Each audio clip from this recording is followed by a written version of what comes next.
네, 안녕하세요. 네, 글로벌 무역 물리 이야기 2주차 사전 제작 강의 시작하도록 하겠습니다. 오프라인 강의 때 얘기했던 것처럼 2주차는 이제 로마부터 시작을 할 건데, 뭐 로마는 어떻게 보면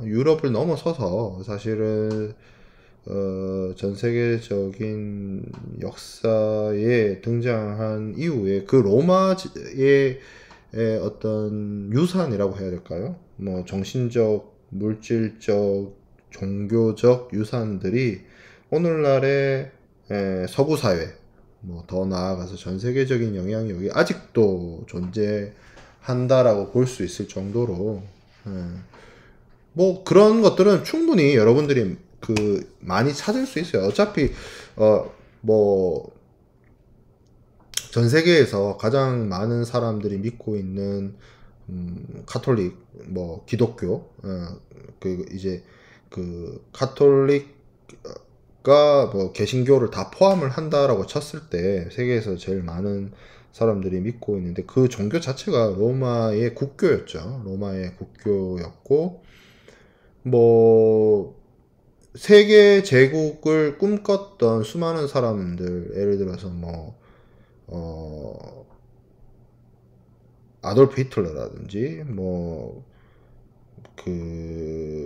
미국이라든지, 이런 어떤 여러 강대국, 내지는, 독재자, 내지는, 나폴레옹, 이런 사람들이 보면 사용했던 그런 어떤 상징들 중에 보면 독수리가 있거든요. 그 독수리도 사실은 미국의 상징도 독수리고, 근데 그게 원래 이제 로마 제국의 군단을 상징하는 깃발에서 온 거라든지, 서구 유럽의 그러니까 그 황제라는 말 있죠. 황제라는. 그 동양에서는, 중국의 그 진나라 시황제가 사용을 해서 황제라는 왕 위에 왕 중의 왕, 내지는 왕들의 왕, 뭐 이런 의미로서 그 왕보다 조금 더 높은 어떤 권위 있는 군주의 명칭을 동양에서는 황제라는 걸 쓰지만 이거에 대응되는 서양의 그 유럽 쪽의 언어에서의 대응된 언어 중에 보면 독일 같은 경우에는 카이저, 뭐 러시아 같은 경우에 차르, 뭐 이런 말의 어원 자체가 카이사르, 로마의 그 유명했던 장군 정치가의 이름에서 비롯되었죠. 예, 뭐 그런 것들이라든지 셀 수 없이 많습니다. 로마의 유산이라고 할 수 있는 것들은. 그래서 로마에 대해서 우리가 좀 살펴보면 좋을 것 같은데, 로마는 기본적으로 기원전 한 8세기 뭐 이 정도의 지금 오늘날의 로마 시가 있는 지역 중부 이탈리아의 그 이탈리아 반도 내에 중부 이탈리아에서 기원전 8세기 정도에서 시작이 되었다라고 봅니다. 뭐 그 건국 설화는 그 AS 로마라는 축구팀을 여러분들이 아는지 모르겠는데 그 축구팀 로고에 보면 늑대가 있거든요. 그 늑대 로마의 건국 설화가 늑대의 젖을 먹고 자란 쌍둥이가 세웠다 뭐 이렇게 얘기를 하고 있어요.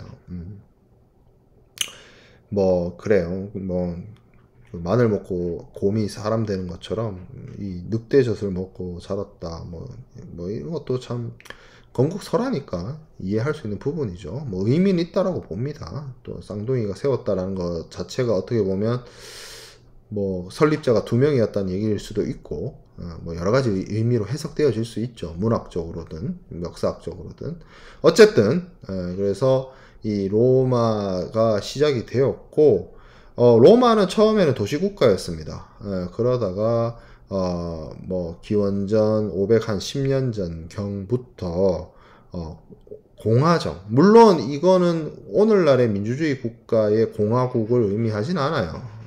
어떻게 보면 뭐 시민이라고 불리는 권한과 재력을 가진 일부의 집단이 한 사람에 의해서 지배되는 구조가 아니라 뭐 집단 지도 체제라고 볼 수 있을까요? 뭐 그런 형태라고 보여지는데 어쨌든 공화정이 시작이 되었고 처음 도시국가 로마에서 점차 이탈리아 반도 내의 여러 도시국가들을 뭐 정복했을 수도 있고 포용했을 수도 있고 타협했을 수도 있죠. 어쨌든 이탈리아 반도 전체로 그 영향력을 확대를 해 가게 됩니다. 그리고 결국 기원전 한 300년, 기원전 한 200년 이 정도에 오면서 이탈리아 전체를 통일을 하고 이탈리아 반도를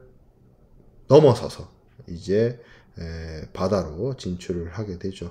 그러면서 필수 불가결하게 충돌했던 세력이 우리가 지난 시간 막바지에 얘기했던 페니키아 상인들이었고, 그 페니키아 상인들이 세운 지중해 수많은 도시들 중에서 시칠리 섬을 경계로 시칠리 섬을 사이에 두고 있는 카르타고, 오늘날의 그 카르타헤나 지역 에 있는 카르타고와 경쟁을 하게 되었죠. 처음에는 우리가 지난 시간에 페르시아와 그리스의 충돌에 대해서 얘기를 했었는데 어떻게 보면은 국가가 발전을 하고 국가가 성장을 하면 경제력이 풍부해지고 그 풍부해진 경제력을 지키기 위해서는 국방력은 필수 불가결한 것이고, 국방력을 키우고 경제력을 확대를 하고 어떤 그 국가의 영향력이나 활동 범위를 넓혀가는 과정 속에서 서로 충돌은 필수 불가결하게 발생할 수밖에 없었습니다. 마찬가지로 로마와 카르타고도 처음에는 원만한 관계를 유지를 했어요. 그리고 이 당시에는 카르타고는 이 페니키아인들의 후손답게 막강한 해상 세력으로서 막강한 해군력을 가지고 있었지만, 로마는 이탈리아를 베이스로 한 도시국가에서 출발을 했고 내륙 국가였기 때문에 해군력이 그렇게 강하지 않았죠. 아직 강대한 해군력을 확보하지 못했는데, 뭐 지금도 그 강대국이냐 아니면 약소국이냐 혹은 어떠한 국가가 패권 국가냐를 이야기를 할 때 가장 먼저 이야기되는 게 그 국가의 해군력이 어떻게 되느냐. 막강한 해군을 가지고 있지 않는 국가는 강대국일 수도 없고요. 패권 국가일 수는 더더욱 없습니다. 오늘날 가장 강력한 패권 국가인 미국이 전 세계 해군을 다 합친 것보다 더 막강한 해군을 가지고 있고, 전 세계 한 척도 안 갖고 있는 전 세계의 수많은 국가들이 한 척도 가지고 있지 않는 항공모함을 11척이나 실질적으로 투입해서 운영하고 있거든요. 미군의 해군력 이퀄 미국을 뺀 나머지 국가들의 해군력을 비교해봐도 미국의 해군이 미 해군이 막강한 전투력과 어떤 투사력, 그 어떤 무력의 투사력을 가지고 있다라고 보여지는데, 그렇기 때문에 미국이 오늘날에도 패권 국가인 것이 자명하다라는 생각이 들고요. 그 이전에 패권 국가였던, 그러니까 오늘날을 이제 박스 아메리카나라고 하는 거죠. 미국에 의한 평화. 그 이전에 패권 국가였던 영국, 대영 제국, 해가 지지 않는 나라, 대영 제국도 그 시기에 가장 강력한 해군력을 가지고, 미국은 공군이나 육군도 막강하지만 영국은 진짜 해군밖에 없었어요. 로얄 네이비. 그렇기 때문에 그 해군력을 바탕으로 전 세계의 식민지를 거느리고 해가 지지 않는 나라를 만들었죠. 그러한 바탕에서 거슬러 올라가 보면 이 시기에 로마도 이 로마의 전성기가 되면 지중해가 로마의 앞바다가 됩니다. 로마의 전유물처럼 돼요. 지중해가 로마의 그냥 뭐 내해 같은 개념이 돼요. 그렇게 막강한 어떤 해군력과 함대를 가지기 전이란 거죠. 왜냐하면 로마가 성장하는 단계였기 때문에. 그렇기 때문에 이때는 카르타고가 훨씬 해군력이 강했지만 성장하는 나라죠. 로마는 성장을 했고 로마는 그래서 잠자코 있었는데 이 로마와 카르타고 사이에 있었던 섬, 시칠리아 섬, 오늘날에는 그 마피아 뭐 이런 거 시칠리아 마피아 뭐 이런 것 때문에 영화나 매체에서 많이 다뤄지고 유명해진 시칠리아라는 지역, 여기죠. 여기를 차지하기 위해서 로마와 카르타고가 이제 경쟁을 하게 됩니다. 요 지도는 2차 포에니 전쟁, 1차 포에니 전쟁이 아니라 2차 포에니 전쟁 당시에 로마와 카르타고의 그 어떤 세력권을 나타내고 있습니다. 지금 2차 전쟁이 시작될 시점만 봐더라도 아직도 카르타고가 더 넓죠. 카르타고가 차지하고 페니키아인들의 유산이에요. 이게 어떻게 보면. 근데 1차 포에니 전쟁이 발생하는 당시에는 이 시칠리아가 로마의 영토가 아니라 카르타고의 영향력 하에 있었습니다. 그런데 시칠리아를 차지하기 위해서 결국에는 로마와 카르타고가 부딪힐 수밖에 없었고, 로마는 메시나, 그러니까 요 시칠리아 섬의 이 이탈리아 반도 쪽으로 붙은 쪽, 그리고 카르타고는 요쪽 그 시라쿠사 요쪽을 지원을 하면서 뭐 대리전 성격을 띄었긴 했는데 패권 분쟁이 결국에는 발생을 하게 됩니다. 그래서 기원전 262년에 시칠리아의 아그리젠토 지역에서 육상전을 하고 거기에서 카르타고 선박을 로마가 납포를 해서 카피를 해요. 일종의 데드카피인데 이게 오늘날에도 많이 사용됩니다. 그러니까 어떤 무기 같은 걸 사용할 때 첨단 무기를 이 당시에는 이런 3단 노선 이런 것들이 최첨단의 무기였기 때문에 로마는 이런 최첨단의 3단 노선을 만들 수 있는 기술력이나 경험이 없었던 거죠. 그래서 어떻게 했느냐, 상대방이 가지고 있는 무기를 가져다가 똑같이 만들어 보는 거예요. 카피해 보는 거예요. 그게 이제 데드카피인데 오늘날 전투기나 탱크 같은 것도 그런 식으로 데드카피를 해가지고 사용을 해요.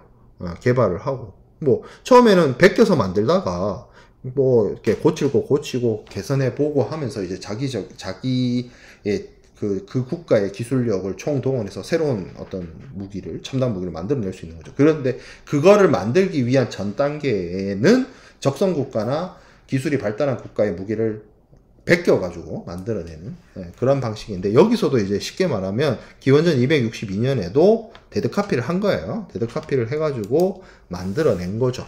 그래서 그냥 똑같이 3단 노선 만들어서 붙으면 자기들이 수적으로나 해전의 경험치로나 로마가 카르타고를 이길 수 없다라고 생각을 했어요. 그래서 조금의 혁신을 더합니다. 우리가 이제 뭐 제가 오리엔테이션 때 스티브 잡스 얘기를 했던 것처럼 혁신이라고 하는 게 무슨 뭐 완전 획기적인 변화 이런 게 아니고요. 기존에 있던 어떤 패러다임이나 기존의 어떤 주류적인 그런 어떤 뭐 기조라든지 틀이라든지 메커니즘이라든지 시스템이라든지 어떤 타입이라든지 그런 것들에서 조금 더 진일보한 원 스텝을 더 가는 거죠. 한 발자국 더 나아간 그러한 변화가 엄청나게 큰 다른 결과를 가져오는 사례들은 너무나 많아요. 인류사 쪽에. 그래서 로마가 선택한 한 발 더 나아간 혁신이 뭐냐면 여기 나와 있는 코르부스라는 장치입니다. 로마는 자기들이 육군이 강하다는 걸 알고 있었어요.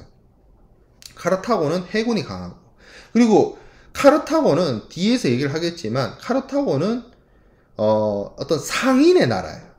로마는 어떻게 보면 군인의 나라였고, 카르타고는 상인의 나라이기 때문에 이 병사들이 용병을 위주로, 용병을 기본으로 하고 있습니다. 용병이라는 게 쉽게 말하면 돈을 주고 그 부리는, 어떻게 보면 병사죠. 그게 오늘날에는 용병의 개념이 되게 부정적인 의미로도 많이 쓰이긴 하는데, 이 시기에 카르타고는 어떻게 보면 자신들은 상업의, 그 카르타고의 주류인들은 자신들은 주로 상업에 종사를 하고 전문적인 어떤 어떤 군사적인 역할을 수행하는 거는 자신들이 구축한 부를 바탕으로 역할을 주고 그 사람들로 하여금 국방에 종사하게, 자신들을 지키는 역할을 수행하게끔 했다라고 판단이 들어요. 제가 이렇게 말하면 여러분들은 또 이해가 안 될 수도 있어요. 아니, 그게 가능한가? 라고 생각을 해볼 수 있는데, 여러분들이 그렇게 생각하는 원인을 한번 따져고 고민을 해보면 저는 그런 생각이 들어요. 오늘날에는 여러분들이 살고 있는, 저와 여러분들이 살고 있는 이 시기에는 국민개병제입니다.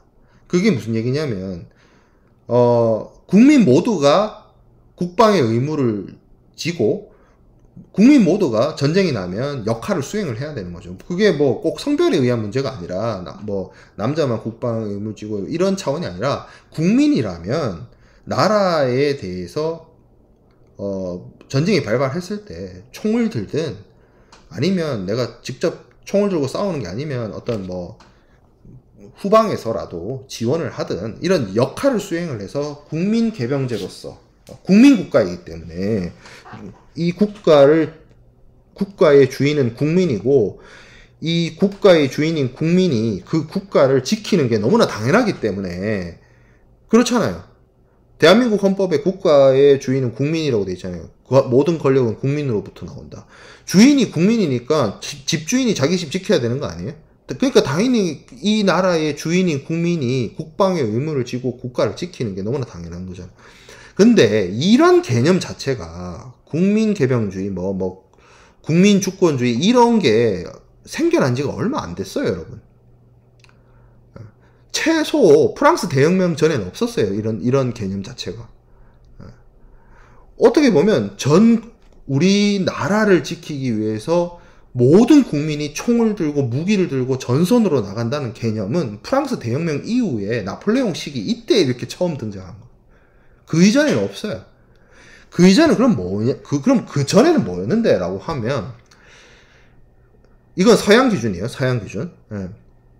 왜냐면 동양에는 그래도 뭐 부민제라든지 이런 그런 게 있었기 때문에 좀 다른데, 서양에는 나라 지키는 일, 혹은 전쟁이라는 행위, 혹은 그 무력 분쟁, 무력 싸움이라는 행위를 하는 사람은 정해져 있었어요.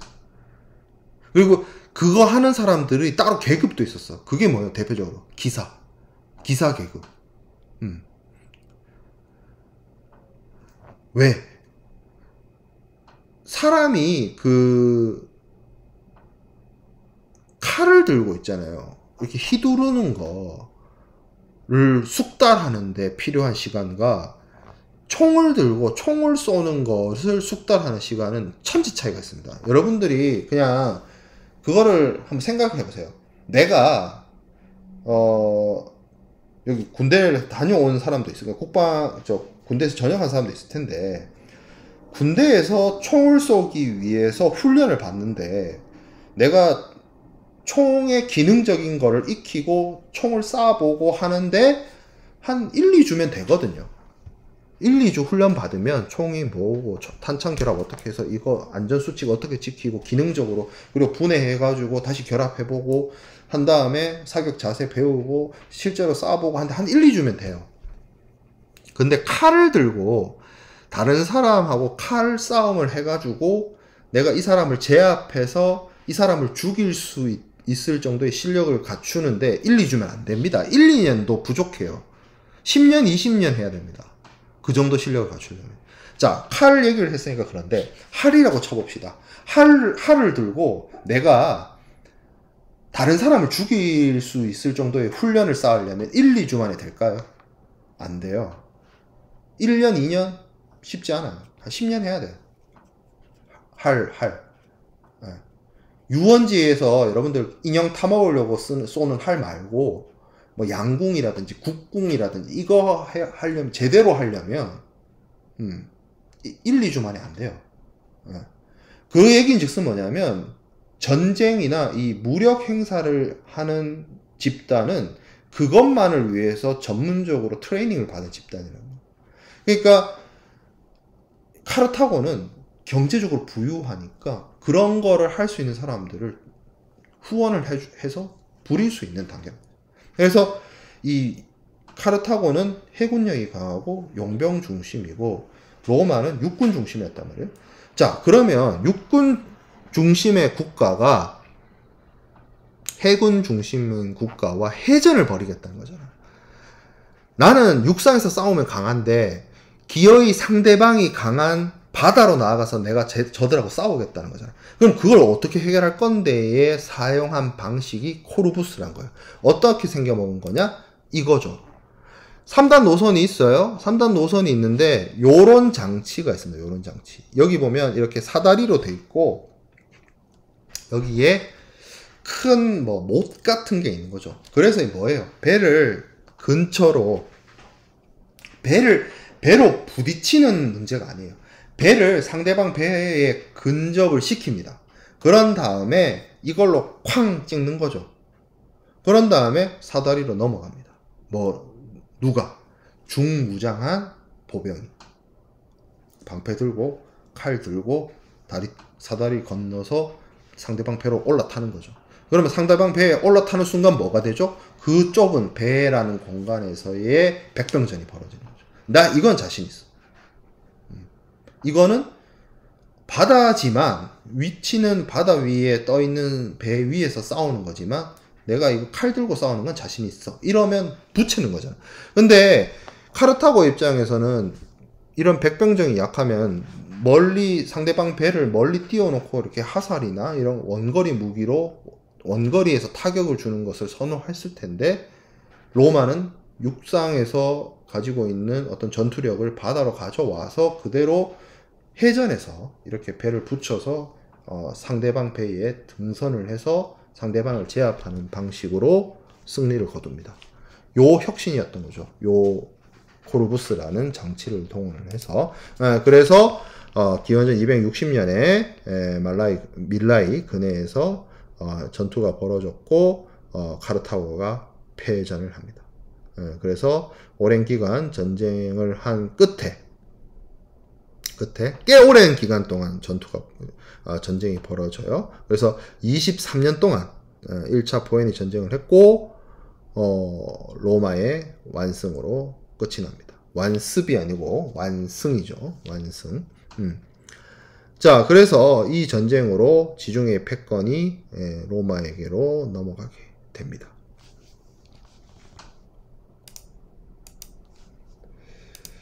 자, 그러다가 이제 시간이 지납니다. 시간이 지나고 1차 포에니 전쟁이 끝나고 뭐 전쟁이 끝났으니까 다시 이제 무역을 하는데 이제 그 당한 게 있죠. 복수의 시간이 밝아왔죠.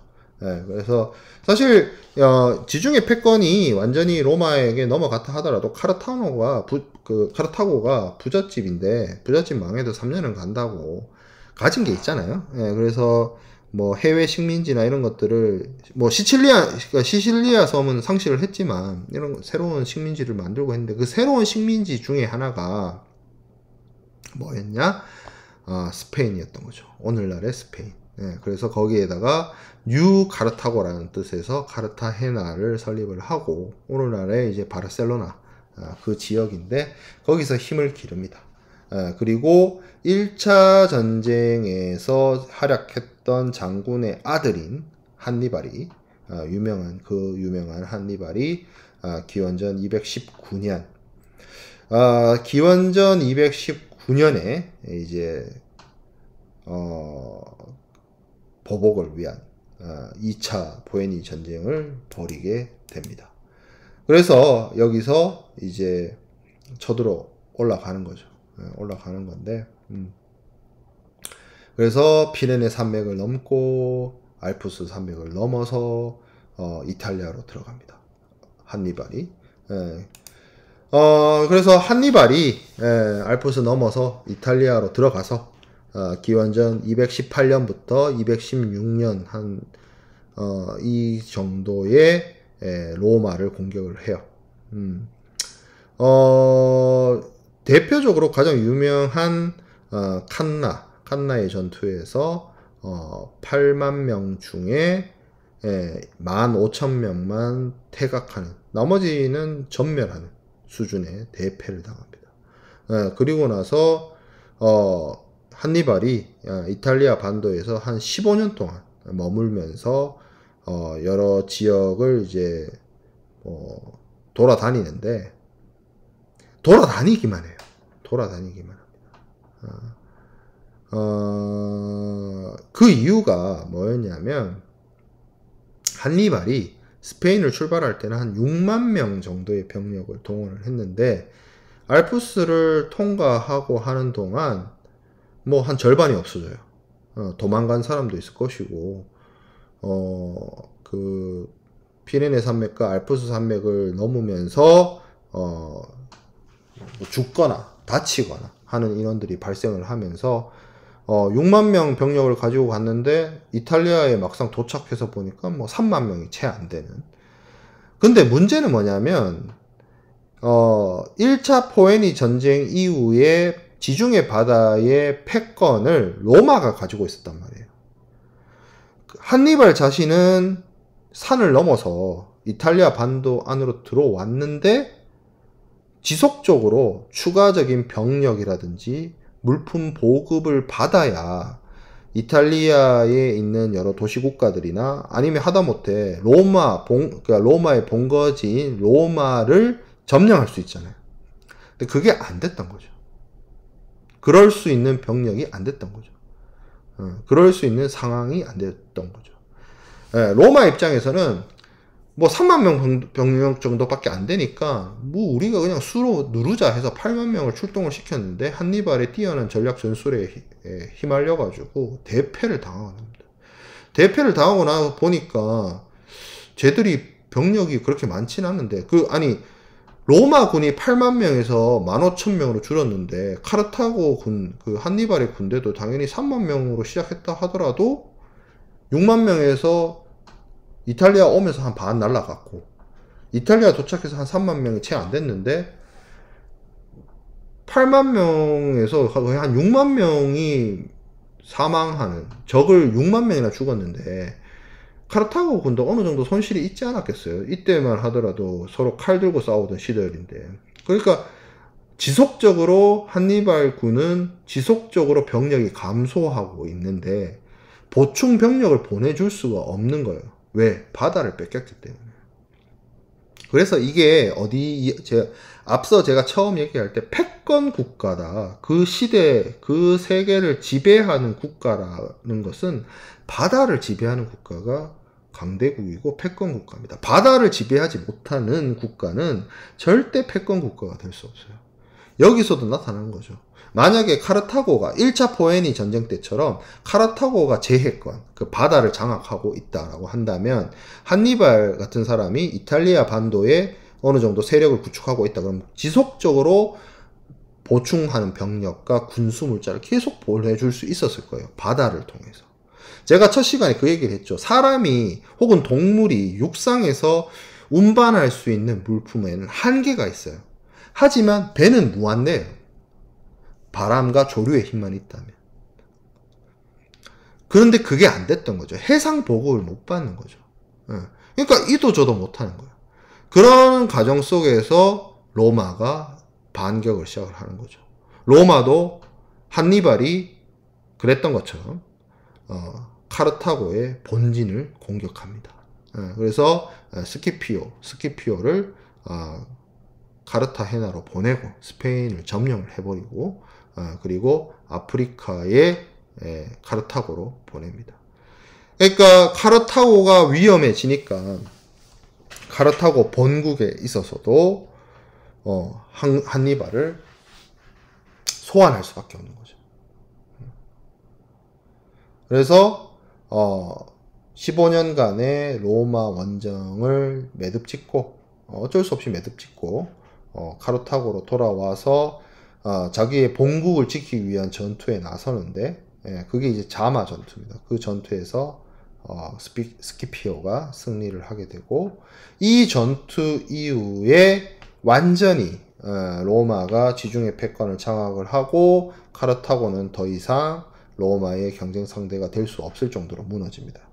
그리고 이 시기 이후에 이 지중해라는 바다를 이용을 해서 로마는 세계 제국으로 발전을 하는 거죠. 이걸 바탕으로 그 이후 포에니 전쟁을 통해서 카르타고를 그러니까 페니키아의 어떤 영향력이 이제 이 지중해 세계에서 끝나고 로마가 지중해로 진출을 하면서 그리스, 시리아, 이집트 이런 지역으로 진출을 하면서 팍스 로마나 로마에 의한 평화의 시대를 열게 됩니다.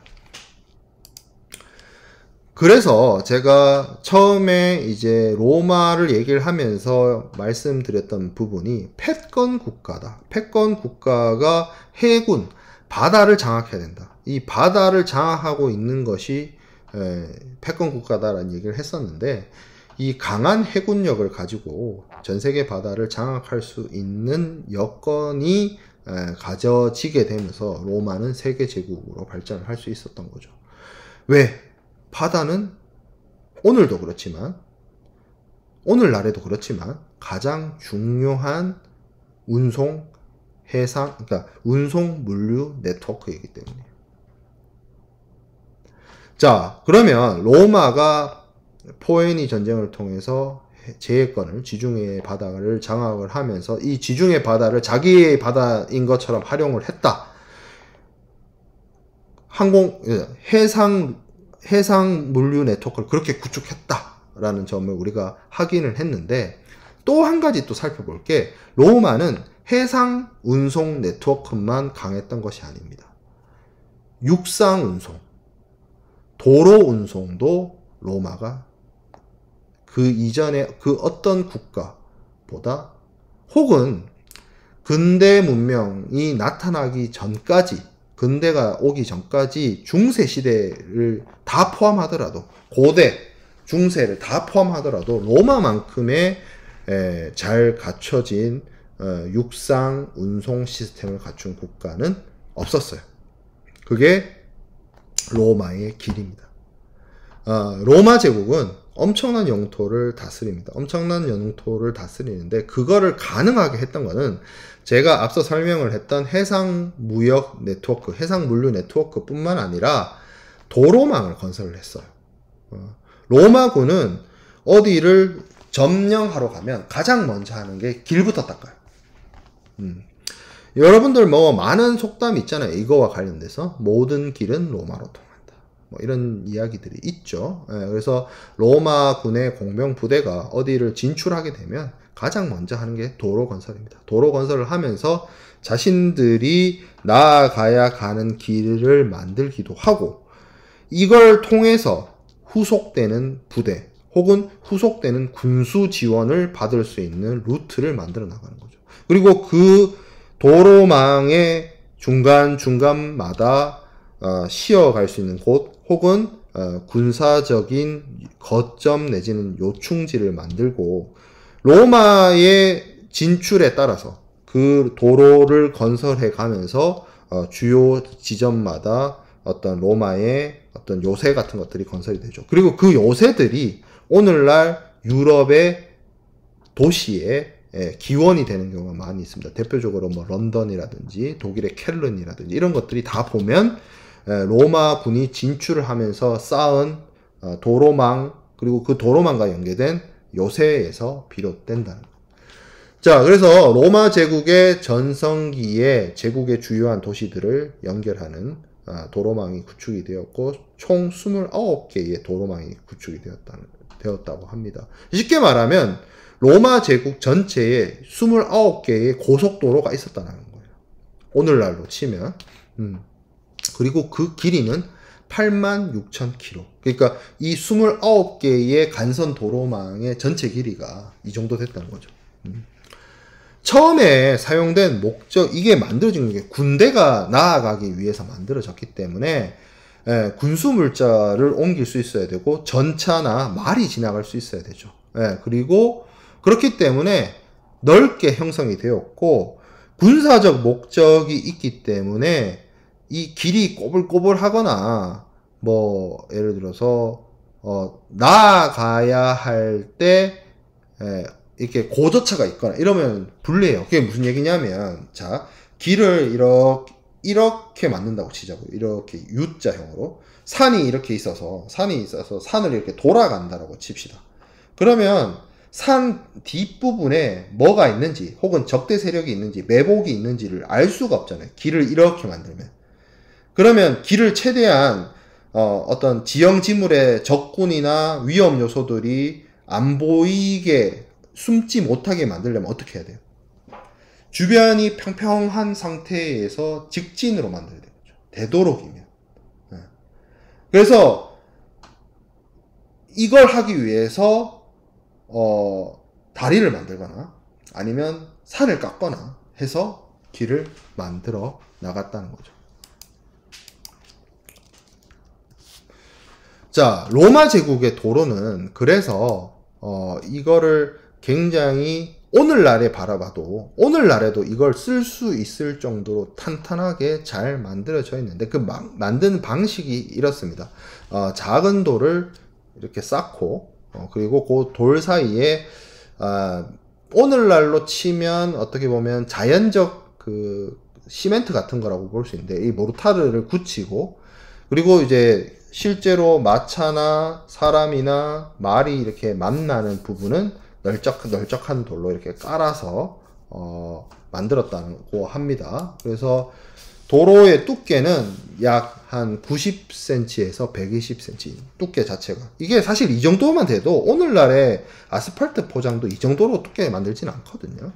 그래서 엄청 오늘날에도 사용할 수 있을 만큼 잘 만들었고 로마의 초대 황제라고 할 수 있는 아우구스투스 때부터 역참제도, 이게 도로를 만들면 우리도 고속도로 휴게소가 있듯이 중간중간마다 40km, 50km 사이마다 이 역참을 만들어서 허가증을 제시하면 말이나 마차를 교환할 수 있는 그런 시스템을 만들었죠. 조선시대에도 이거 있었어요. 그래서 조선시대에도 역참이 있어가지고 뭐 있어요. 여러분들 그 마패가 그런 역할을 했죠. 물론 그거는 한국은 조선시대였는데 이때는 기원전이라는 거죠. 기원전. 로마 시대 때부터 했다라는 겁니다. 자, 그래서 이 8번 슬라이드에 있는 이 위쪽에 있는 지도가 이 당시에 로마 제국의 도로 운송 네트워크, 해상 운송 네트워크를 나타내고 있는 것이고요. 진짜 촘촘하게 그려져 있죠. 그리고 오늘날에도 이 형태의 모습이 보여지고 있다는 거죠. 이렇게 만들었다는 거죠. 이런 식으로 만들어서. 여기 보면 도로가 이렇게 보면 위가 조금 볼록하고 이 사이드 쪽이 이렇게 경사지게 이렇게 만들어잖아요. 이거는 그것 때문이에요.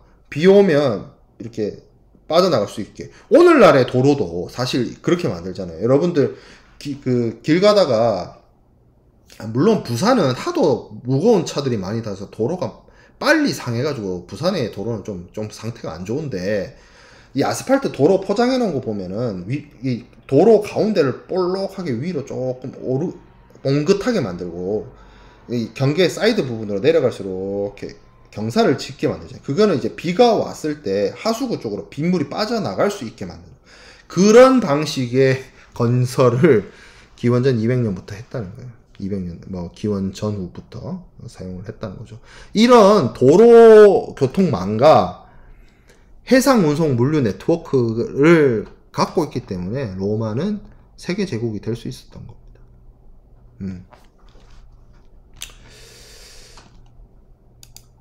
자, 그리고 이 당시에 로마가 최고 전성기를 누리던 시기에는 로마의 인구가 100만 명, 100만 명. 뭐 부산이 인구가 400만, 뭐 서울이 1000만, 뭐 인천이 300만, 대구가 230, 240만, 뭐 이 정도 되죠. 한국의 대도시들이. 근데 기원 전후 한 시점, 그러니까 오늘날로부터 한 2000년 전에 100만 명의 도시라고 하는 거는 아마 이 당시에는 아마 지구상에 로마밖에 없었을 거예요. 뭐 있다 하면 여기에 비견될 만한 도시라고 한다면 뭐 중국의 장안 정도, 그 정도였다고 볼 수 있는데, 그래서 이게 이제 엄청난 인구수이고, 이 정도 인구가 있다면 자급자족이 어려워요. 이 당시의 시점으로서. 왜냐면 그러니까 요 시기에 농업 생산량이라고 할 것이 뭐 화학적인 인공 비료가 있는 것도 아니고 한계가 분명히 존재하는 시기이기 때문에 이 정도 인원의 인구를 부양하기 위해서는 무조건 이탈리아 밖에서 수입을 해와야 했습니다. 식량을.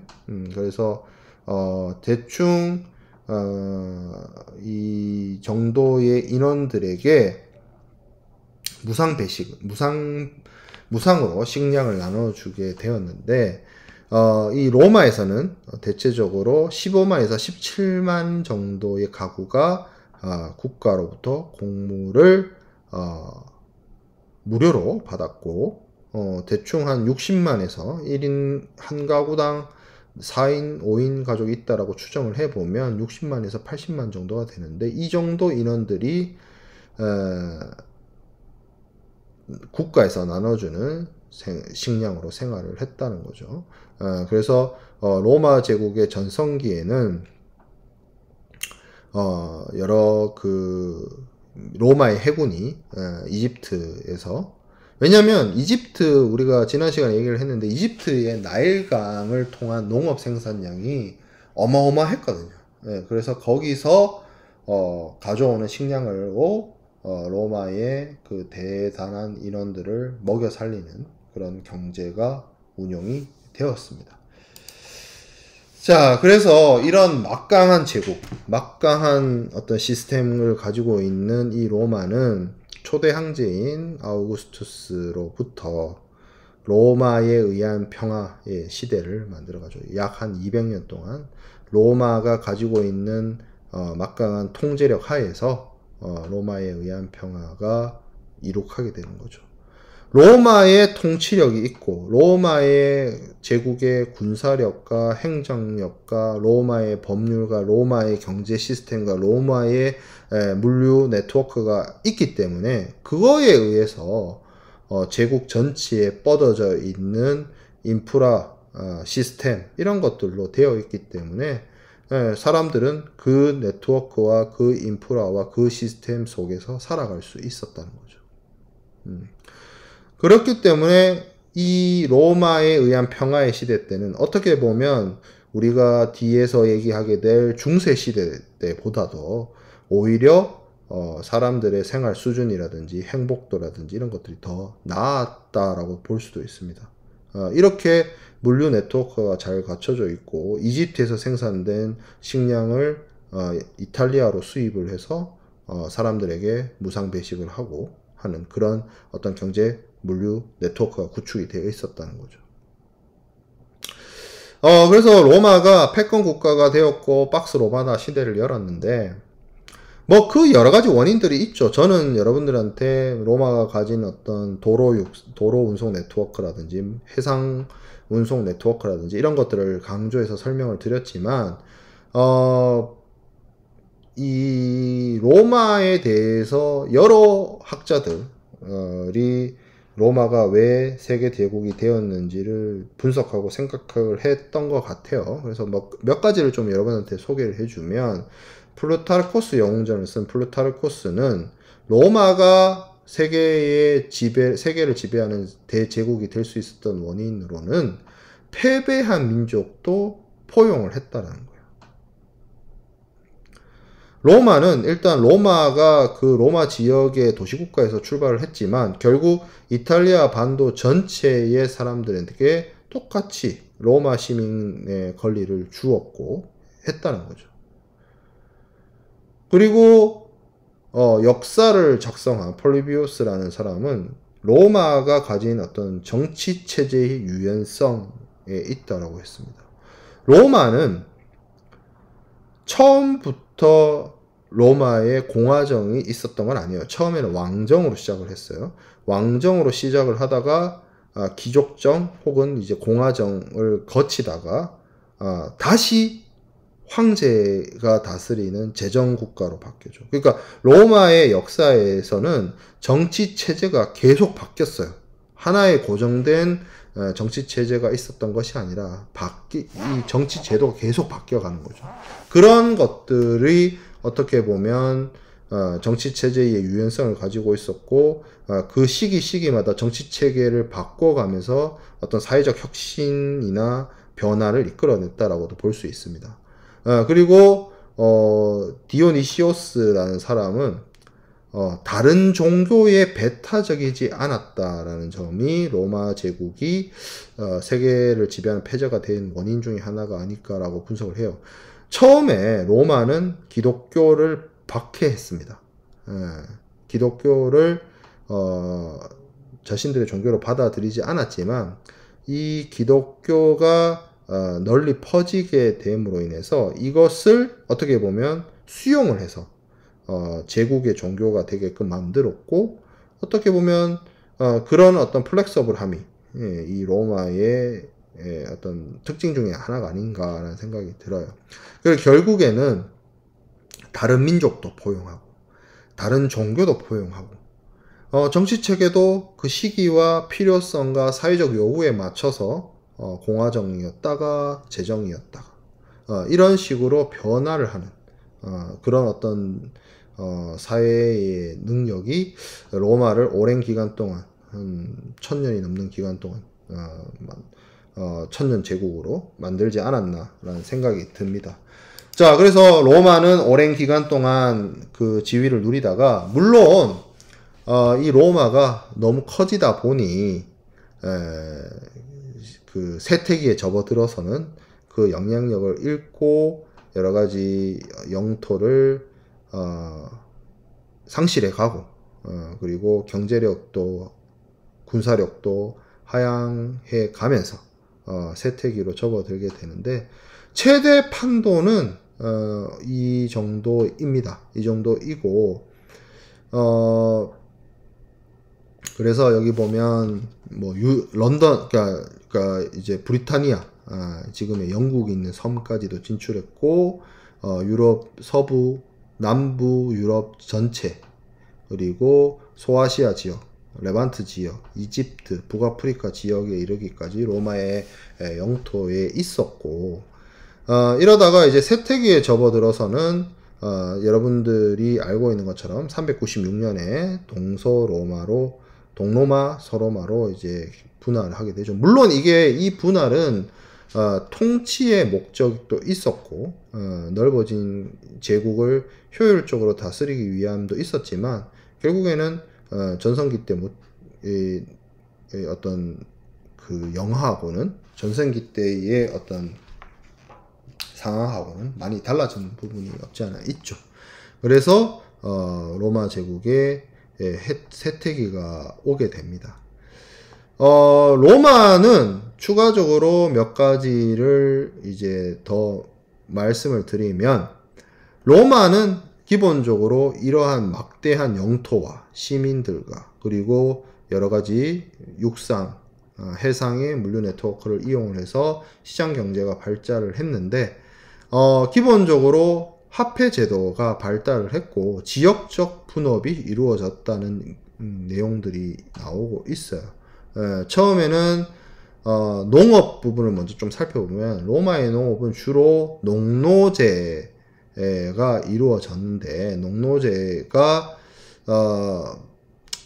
뭐 어떻게 보면 대규모에 있는 대지주들에 의해서 이루어졌다라고 볼 수가 있고요.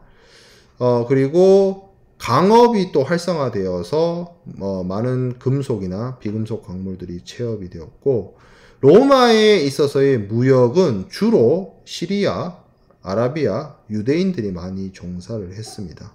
그리고 이 시기에 오늘날의 인도나 중국까지도 무역 거래를 했었고요. 인도하고 무역을 할 때는 계절품의 특성을 이용을 해서 인도 서해나 인더스강 하구하고 연결이 되어서 뭐 유리라든지 굴이라든지 포도주라든지 이런 것들을 거래를 했고, 중국하고는 비단이죠. 실크로드. 실크로드는 뒤에서 또 다시 얘기를 할 텐데, 비단이나 이런 것들을 거래를 했다라고 볼 수가 있습니다. 자, 로마 제국은 기본적으로 군사적 성장과 패권 국가로서의 역할을 하면서 영토 팽창을 해왔는데, 영토 팽창의 한계에 이르면서 이제 쇠퇴기에 접어들게 됩니다. 그래서 이게 결정적이었는데, 서기 235년부터 284년간에 약 한 대략 50년간에 26명의 황제가 즉위를 합니다. 황제 한 명이 2년을 채 못 버틴 이 경우인데, 그만큼의 쿠데타, 소위 말하는 군사 쿠데타가 발생을 했고, 경제적으로 부유하다 보니 부자들, 귀족들의 생활이 굉장히 사치스럽게 빠졌고, 평민들은 국가에서 나눠주는 공짜 식량에 그리고 매일 벌어지는 검투사 경기에 빠져들었고, 이게 또 부유하다 보니 로마인 스스로가 무기를 들고 싸우기보다는 용병에 의존하는 국방 시스템으로 바뀌면서 이민족의 침입이나 지역 어떤 지방이라고 할 수 있는 식민지들의 반란을 충분히 대응하지 못하게 됩니다. 그리고 경제가 성장, 여기 이 시기에 경제 성장은 산업화된 시기가 아니기 때문에 새로운 영토와 새로운 노예를 확보하는 것으로서 성장을 했었는데, 그게 멈춤으로 인해 가지고 로마의 영토 내에 있는 국민들에게 식량과 서커스를 제공하는 데 있어서 국가의 경제력이 한계를 나타내기 시작한다는 거죠. 그래서 이것을 해결하는 방안으로 로마가 선택한 것 중에 하나가 로마 제국이 만드는 금화와 은하의 함량을 낮추는 일을 해요. 그래서 쉽게 말하면 금화를 만드는데, 예를 들어서 금화 하나를 만드는데 뭐 한 돈을 썼다고 칩시다. 한 돈을. 근데 시간이 지나서 로마의 경제가 나빠짐으로 인해서 금화 하나를 만드는데 0.5돈을 쓴다든지 0.3돈을 쓴다든지 그런 거예요. 그러면 쉽게 말해서 이런 거죠. 원래는 어떤 물건을 살 때 금화 하나만 있으면 되는데, 금화를 하나 만드는데 금을 0.5돈만 쓴다. 한 돈을 쓰다가 0.5돈을 쓴다 그러면 그 가치가 50%가 떨어진 거죠. 그러니까 똑같은 물건을 사려면 금화가 하나가 필요한 게 아니라 두 개가 필요해지죠. 이게 쉽게 말하면 뭐예요? 물가가 오른 거죠. 물가가. 인플레이션이 발생하는 거예요. 인플레이션이 발생하는 걸로 문제가 생기는 거죠. 그리고 계속 적자가 누적이 되니까 어떻게 돼요? 세금을 올려야 되겠죠. 그러니까 민간 경제에서는 인플레이션이 발생하고 세금은 오르고, 그러면 무슨 일이 발생해요? 사람들이 불만이 쌓이죠. 상거래가 위축이 되고, 그러니까 식민지가 반란을 일으키고,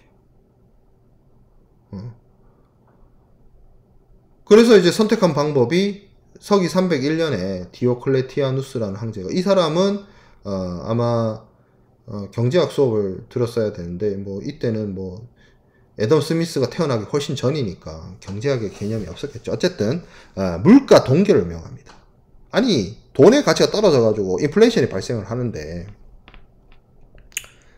물가 동결 이런 자기 황제가 명령한다고 해서 그게 되나? 그죠? 그래서 상황이 계속 악화되죠. 그래서 이 로마를 어떻게 보면 중흥하기 위해서 선택하는 방법 중에 하나가 서기 330년에 콘스탄티누스 황제가 수도를 로마에서 오늘날의 이스탄불, 이 시기에는 비잔티움이라고 불렸던 곳인데 그곳으로 수도를 옮깁니다. 그리고 그곳의 이름을 콘스탄티노플로 바뀌죠. 그래서 오늘날 터키의 대도시인 이스탄불은 이름이 여러 개예요. 비잔티움이라는 이름도 있고 그리고 로마 황제의 이름을 따서 콘스탄티노플이라는 이름도 있습니다. 그래서 로마 제국의 수도가 옮겨가는 거죠. 천도를 한 거죠.